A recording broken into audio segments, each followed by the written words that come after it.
The movie is set in a dystopian 2024, where the world is still suffering from the coronavirus. In fact, the virus has mutated and has transformed into a deadlier form, known as COVID-23. People have been staying indoors for 215 weeks, but despite this, the mortality rate has gone up to 56%. Everyone is compelled to go through a daily virus test, which is conducted via an application. If they fail, the sanitation department will forcefully take them to the quarantine zone, aka Q-Zone. Rumors say that whosoever enters the Q-Zone never returns. The whole country is going through a curfew, and people are restricted from coming out of their houses. If they do not comply, they are shot on sight. The scene then shifts to a delivery boy, Nico, who is riding around on his bicycle delivering the packages. He is roaming so freely as he is wearing a yellow armband, which denotes that he is immune to the disease. However, he can still transfer it to others. Nico works for a man named Lester, who runs a courier company that serves wealthy people. On the other hand, we are introduced to a wealthy woman, Piper Griffin,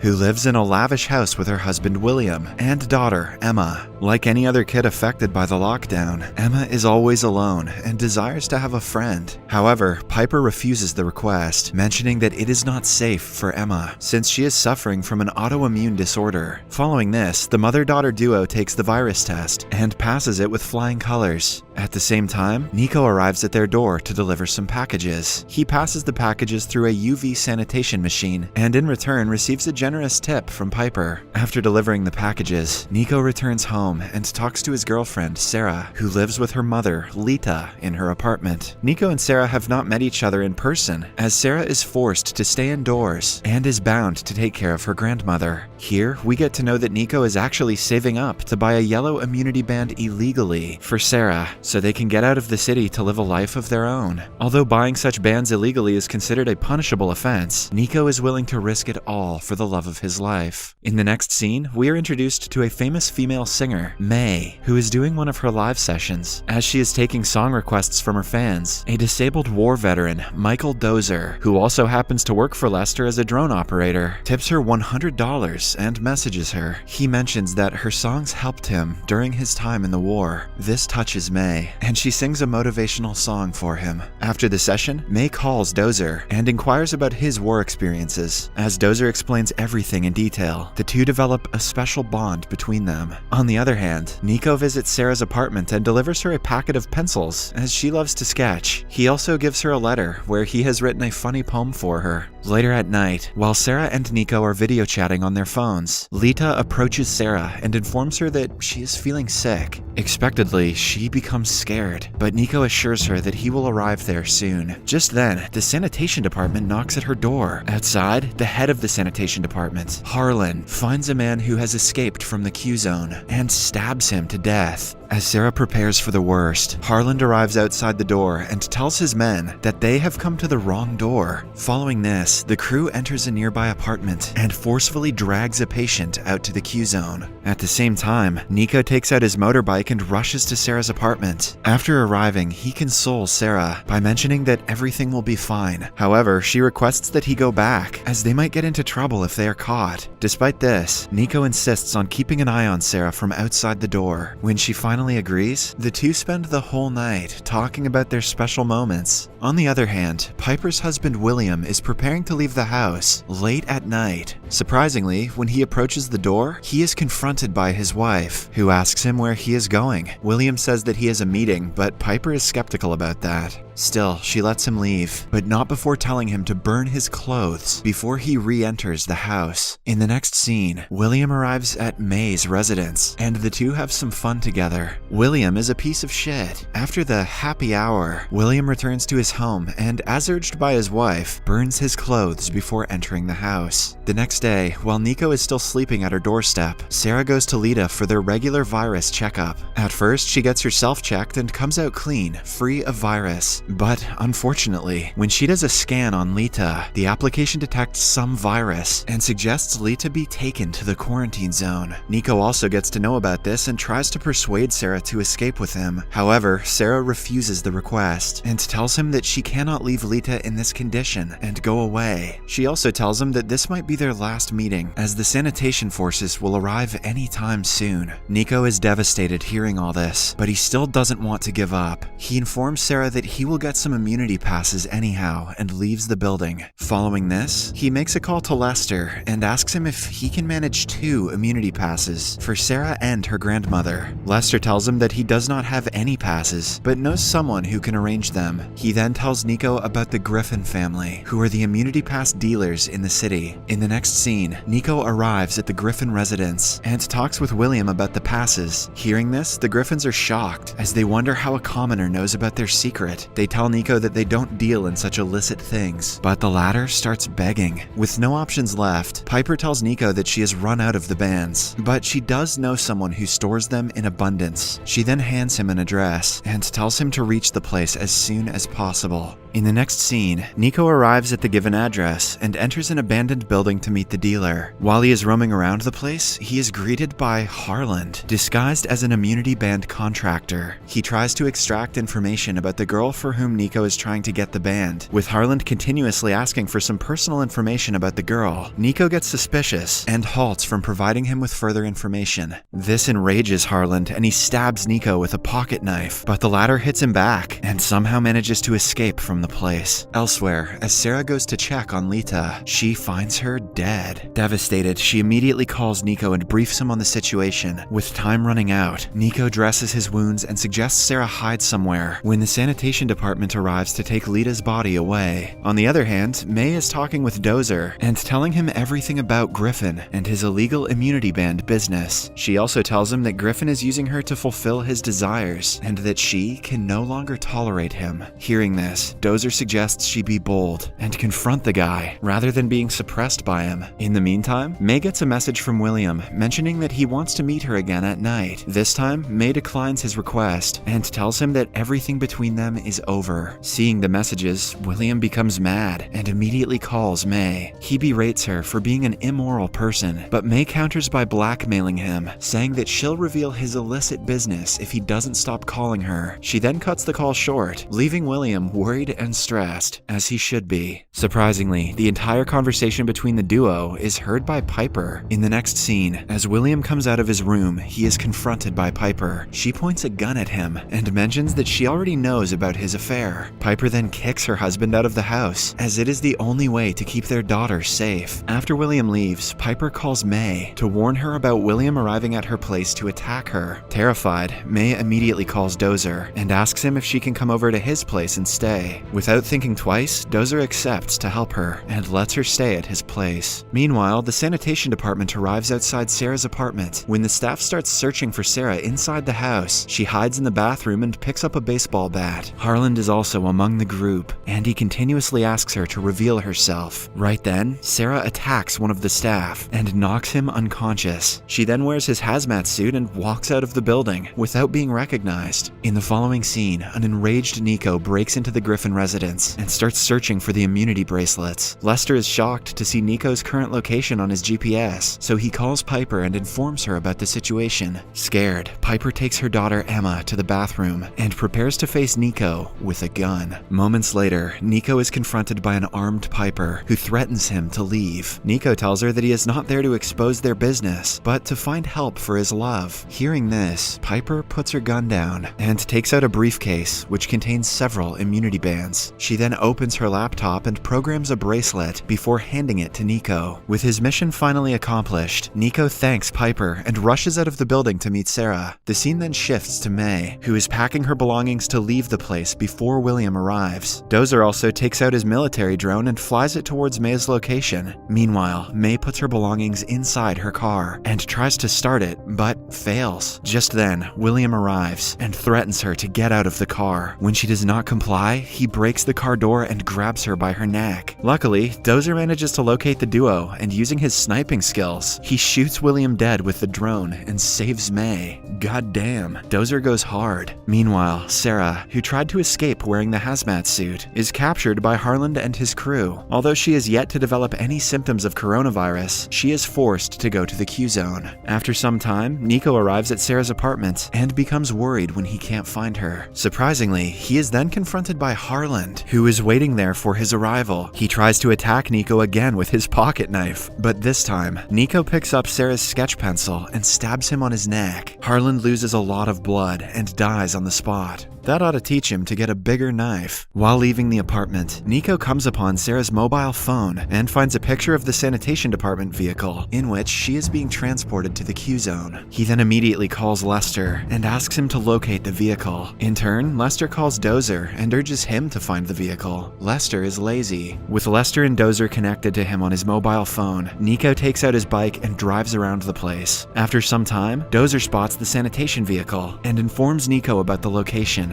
Desperate to save Sarah, Nico speeds up to the place and manages to arrive there before Sarah is taken inside the Q-zone. The police officers try to stop Nico, but he somehow manages to come near Sarah and secretly hand her the yellow immunity bracelet. Following this, the officers apprehend Nico, but when they notice the yellow armbands on the duo, they decide to scan them. After a thorough checkup, both Nico and Sarah are found to be immune, and hence, they are released. In the next scene, the couple finally embrace each other for the first time in their lives. Just then, Sarah reveals that she is also immune like him. She also mentions that the only reason she didn't get out of her apartment was because she feared for her grandmother's life. Although Nico is shocked, he understands her situation and forgives her. In the final scene of the movie, Piper and May team up and frame William and Harland as the ones behind the illegal wristband sales. Dozer and May start dating virtually, while Nico and Sarah are traveling up the Pacific Coast Highway. The movie ends with Lester receiving an immunity bracelet, sent to him by Nico as a gift for helping him out in the toughest of times. Subscribe for more videos like this, turn on notifications, and leave a like to help the channel out. Thank you.